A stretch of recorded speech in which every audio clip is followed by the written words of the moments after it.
بسم اللہ الرحمن الرحیم ویورز، میں ہوں زیڈ منہاس لنگر گپ شپ کے پلیٹ فارم سے۔ امید کرتا ہوں آپ سب لوگ خیریت سے ہوں گے اور آپ کے دن اچھے گزر رہے ہوں گے۔ دوستو، آج آپ نے سارا دن مختلف نیوز سنی ہوں گی، اسپیشلی عمران ریاض بھائی کے حوالے سے کہ انہیں کل لاہور اسلام آباد ہائی کورٹ نے حج پر جانے کی اجازت دی، ان سے کچھ گارنٹیاں مانگی، وہ گارنٹیاں بھی انہوں نے جمع کروائی۔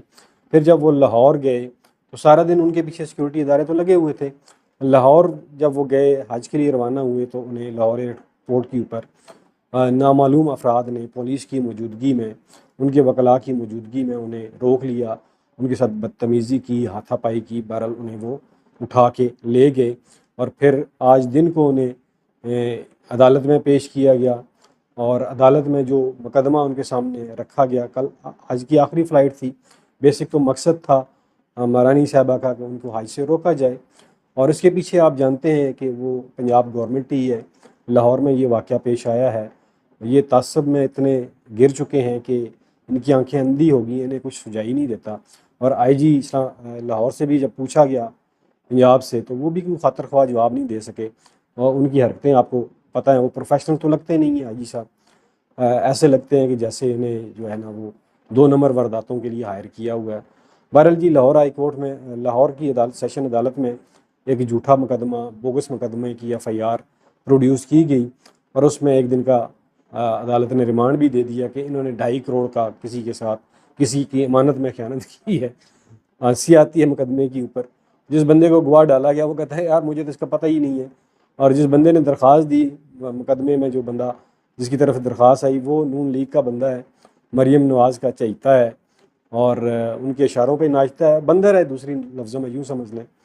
وہ ڈگڈگی بجاتی ہے جو پنجاب کی وزیر اعلیٰ، اور وہ ناچنا شروع کر دیتا ہے۔ یہ پہلے بھی ایسی درخواستیں دیتا رہا ہے۔ بہرحال ایک دن کا ریمانڈ دے دیا جی عدالت نے۔ بہرحال اللہ پاک جو ہے عمران ریاض بھائی کی اس مقدمے میں بریت فرمائے گا، اور اللہ پاک ان کی حفاظت فرمائے اور انہیں محفوظ رکھے، اور ان طاقتوروں کو جو طاقت کے نشے میں دھت ہیں، ایک دن جب ان کا نشہ اترے گا نا، ان کی آنکھیں کھلیں گی، تو انہیں پتہ چلے گا کہ ہمارے پاؤں کے نیچے زمین نہیں ہے، پھر انہیں منہ چھپانے کی جگہ نہیں ملے گی۔ یہ میری بات آج لکھ لیجئے گا، یہ طاقت کا نشہ، کرسی کا نشہ جو ہوتا ہے نا، یہ وقتی ہوتا ہے، یہ سدا نہیں رہتا، یہ اتر جاتا ہے۔ جب اترتا ہے تو پھر ہر آنے جانے والا ٹھوکریں مارتا ہے فٹ بال کی طرح، تو ان کے ساتھ یہ ہو کے رہے گا انشاءاللہ، آپ دیکھ لیجئے گا۔ دوسری طرف جی، آپ نے دیکھ لیا کہ جو میاں والی کے جج ہیں محمد عباس صاحب، جو 9 مئی کے ٹربیونل بنے ہوئے تھے، اینٹی ٹیررزم کورٹ جو تھی ITC کے وہ جج تھے، ان کے اوپر جو سرگودا میں کل دباؤ ڈالا گیا، انہیں یرغمال بنا کے رکھا ایک قسم کا طاقتور لوگوں نے، نامعلوم افراد نے، اور عمر ایوب صاحب وہاں پہ گئے اور انہیں عدالت کے اندر نہیں جانے دیا۔ 7 گھنٹے جو ہے وہ اس جج کو انہوں نے ایک قسم کا وہاں پہ یرغمال بنا کے رکھا، اغوا کر کے رکھا ان کی اپنی عدالت کے اندر ہی، اور کوئی کیس نہیں سننے دیا، کیونکہ انہوں نے میاں والی میں 9 مئی کے مقدمے میں بے شمار لوگوں کی ضمانتیں بھی دی تھیں، اور پھر دوبارہ ان لوگوں کو گرفتار بھی کر لیا گیا تھا۔ آج دوبارہ ان کے اوپر دباؤ ڈالا گیا، اور وہ ابھی تک جو اطلاعات تھی وہ عدالت میں موجود ہیں، اور جن لوگوں کی انہوں نے ضمانتیں دی تھیں وہ بھی عدالتوں میں موجود ہیں۔ انہوں نے میاں والی کے غیور عوام سے اپیل بھی کی، وہاں کے لوگوں نے، کہ آ کے اپنے لوگوں کو لے کر جائیں، ان غنڈوں سے، ان بدماشوں سے، جو اسٹیٹ کے غنڈے اور بدماش ہیں، ان کو بچائیں۔ تو یہ صورتحال ہے جی۔ غلام عباس صاحب کے گھر کے اوپر بھی اللہ پاک ان کی حفاظت فرمائے، وہاں پہ بھی فائرنگ کی گئی، ان کے گھر کے پاس جو کوئی ٹرانسفارمر لگا ہوا تھا جہاں سے بجلی آ رہی تھی اسے اڑا دیا گیا۔ یہ ساری چیزیں اس دلیر جج نے، یہ خط جو ہے وہ chief justice Lahore high court کو لکھا، جس کے اوپر انہوں نے سوموٹو بھی آج لے لی ہے چیف جسٹس ملک شہزاد صاحب نے۔ اگر اس طرح کے سارے ججز ہو جائیں، یقین کریں یہ ملک سدھر جائے۔ اور انہوں نے یہ کہا تھا کہ اگر ابھی آپ لوگوں نے ان 9 مئی کے بے گناہ لوگوں کو گرفتار کیا تو میں جو لوگ گرفتار کریں گے ان کے خلاف FIR بھی دوں گا، یہاں تک انہوں نے کہا۔ لیکن یہاں پہ آپ جانتے ہیں کہ بنانا ریپبلک ہے، یہاں پہ قانون کو وہ جوتے کی نوک کے اوپر رکھتے ہیں، تو ججز کی یا باقی لوگوں کی ان کے آگے کوئی اوقات نہیں ہے۔ لیکن میرا یہ یقین ہے، ایمان ہے اللہ تعالیٰ پہ اگر ججز جو ہیں انصاف کے اوپر فیصلے دینا شروع کر دیں تو یہ طاقتور لوگ کچھ بھی نہیں کر سکتے۔ یہ جو طاقت کے نشے میں دھت پھر رہے ہیں نا، جنہیں طاقت جو ہے ادھر تک چڑھی ہوئی ہے، انہیں کچھ دکھائی نہیں دے رہا، وہ صرف اور صرف اپنی کرسی کو بچانے کے لیے انہیں طاقت کا نشہ چڑھا ہوا ہے۔ یہ جب اترے گا تو نہ کرسی ہوگی نہ کوئی اور چیز ہوگی۔ آج یہ دیکھ لیں کہ امریکہ میں کیا ہوا کہ دنیا کا طاقتور ترین صدر جو بائیڈن کے بیٹے کو امریکی عدالت نے مجرم قرار دے دیا، اور اس نے چوں بھی نہیں کی۔ اس نے کہا میں عدالت کے فیصلے کا احترام کرتا ہوں اور کروں گا۔ ہاں، اس نے یہ کہا کہ میں اپنے بیٹے کے ساتھ کھڑا ہوں، لیکن عدالت کے معاملات میں کوئی مداخلت نہیں کی جو بائیڈن نے۔ اس کے اوپر جرم کیا ثابت ہوا کہ اس نے غیر قانونی اسلحہ رکھا، اپنے فارم ہاؤس کے اوپر منشیات استعمال کی اور ٹیکس چوری کی۔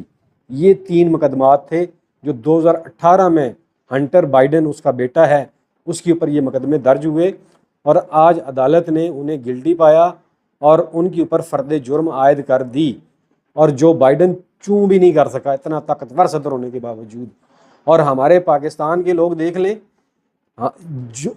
جو جنہیں معمولی سی کرسی مل جاتی ہے تو وہ اپنی اوقات سے باہر ہو جاتے ہیں، وہ بھول جاتے ہیں کہ یار ہمیں زمین کے اوپر کس نے بھیجا، اور کل ہم نے کس کے پاس جانا ہے، اور وہاں جا کے ہم کیا جواب دیں گے۔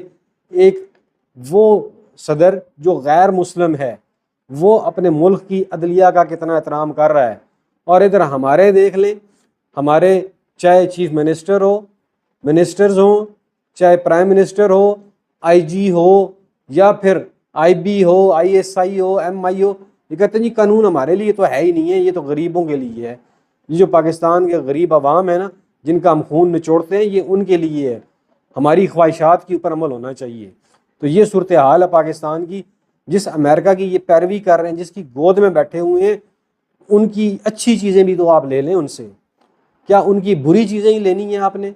ان سے اچھا سبق نہیں سیکھنا آپ نے کہ وہ اپنی عدالتوں کا کتنا احترام کرتے ہیں، اور آپ کی نظر میں عدالتوں کی کیا وقت ہے، کیا اوقات ہے؟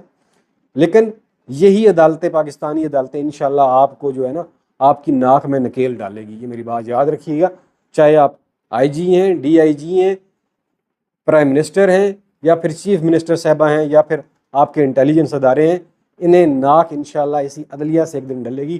آپ جتنی مرضی کوشش کر لیں، مرضی کے ججز لے آئیں، ہائی کورٹ میں لے آئیں، سپریم کورٹ میں لے آئیں، آپ کے چیف جسٹس جو ہیں قاضی صاحب، وہ آپ کی مرضی کے آئے ہیں نا، جب تک وہ نہیں آئے تو تب تک تو آپ پاکستان آنا بھی آپ نے نہیں گوارا کیا۔ پھر الیکشن کمیشن آپ کی مرضی کا، ٹھیک ہے، آرمی چیف آپ کی مرضی کا، تب آپ پاکستان آئے ہیں نا۔ اس کو آپ لیول پلینگ فیلڈ کہتے تھے، ٹھیک ہے نا، یہ آپ کو مل گئی ہے، لیکن یہ سدا نہیں ملنی ہے۔ یہ سدا بادشاہی میرے رب کی ہے، اور وہ قائم ہو کے رہے گی۔ آج جس طرح آپ لوگوں نے احرام میں ایک شخص کو گرفتار کیا، اللہ کے گھر میں وہ جا رہا تھا، اس کا احرام اتروایا، اس کی سزا انشاءاللہ آپ کو اللہ تعالیٰ اس دنیا میں دے گا، اور چند دنوں چند مہینوں میں ملے گی اس کی سزا آپ کو، آپ یہ یاد رکھیے گا۔ پھر آپ دیکھیں گے کہ یہ ہمارے ساتھ ہوا گیا۔ ایسا تو شاید یزید کے دور میں بھی نہیں ہوتا ہوگا، یزید نے بھی کسی کو احرام کی حالت میں نہیں روکا ہوگا کہ حج جا کے نہ کرے۔ آپ نے تو ساری حدیں ہی پار کر دی ہیں، آپ نے مرنا نہیں ہے، سدا اسی سیٹ کے اوپر آپ نے رہنا ہے۔ مریم صاحبہ، آئی جی صاحب، یا طاقتور حلقے جو سن رہے ہیں، سدا آپ نے انہی سیٹوں کے اوپر رہنا ہے، یہ وردیاں آپ نے پہن کے رکھنی ہے۔ جس دن آپ یہ وردیاں اتاریں گے، عوام میں جائیے گا، دیکھیے گا، آپ کسی کو منہ دکھانے کے قابل نہیں ہوں گے، آپ کو لوگ سلام نہیں کریں گے۔ یہ میری بات یاد رکھ لیجیے گا۔ دوستو، ویڈیو لمبی ہو رہی ہے، باتیں اور بھی کرنے کو ہیں بے شمار۔